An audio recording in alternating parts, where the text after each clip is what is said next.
Hi guys, and welcome to the Family Fudge. Today I'm sharing one of my favorite Disneyland copycat recipes.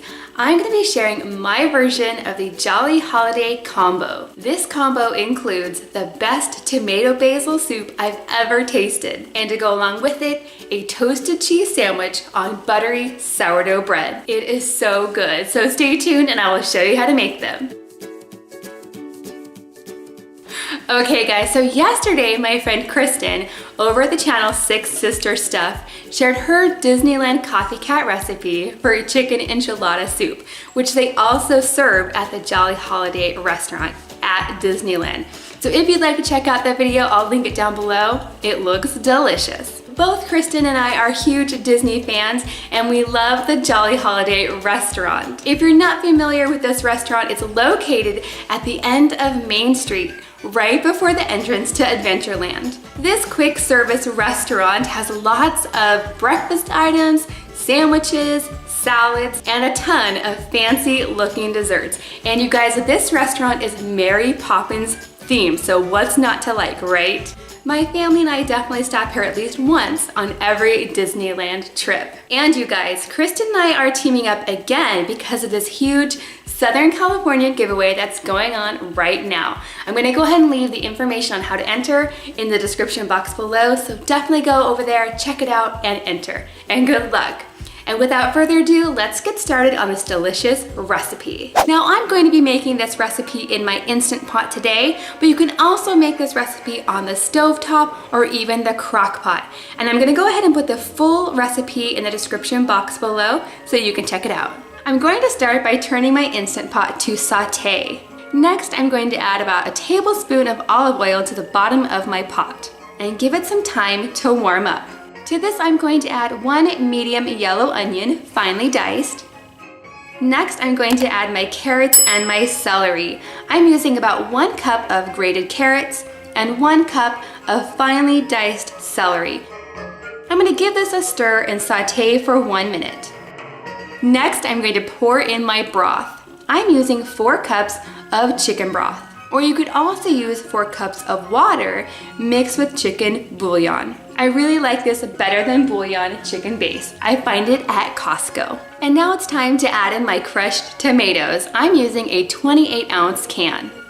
Next, I'm going to add 1 teaspoon of dried oregano. I'm also going to add 1 tablespoon of dried basil and 1 bay leaf. Next, I'm going to cover my pot and turn off the saute function. And you want to make sure that your valve is on sealing or it's not gonna work. Next, I'm going to press the manual button and set my timer for 5 minutes.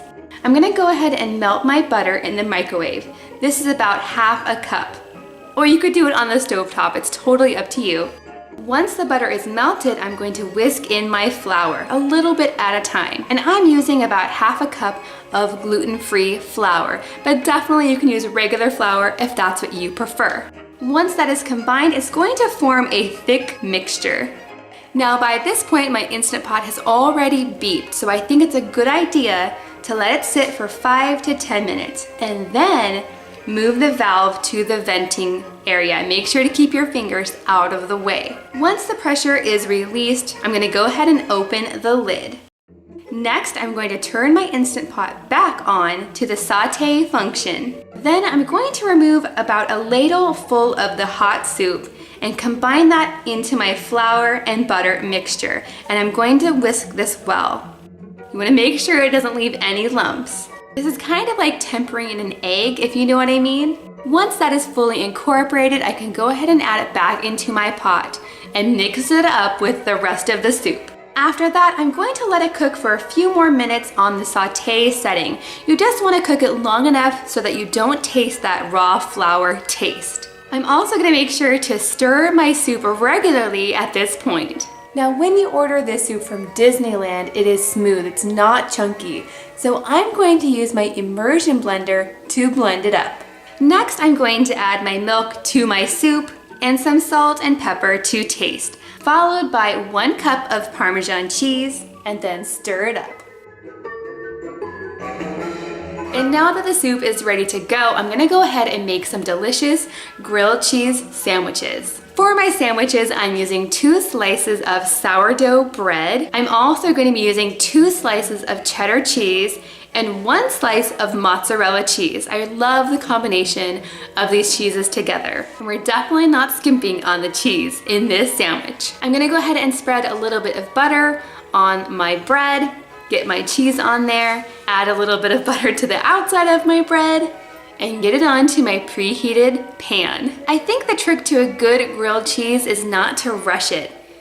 You definitely wanna give the cheese inside a chance to melt before the outside gets too dark. And there you have it. At the Jolly Holiday restaurant, nowadays they will cut your sandwich on a diagonal and they'll give you a cup of this delicious soup to dip it in. This really is the perfect combo. I hope you guys love it.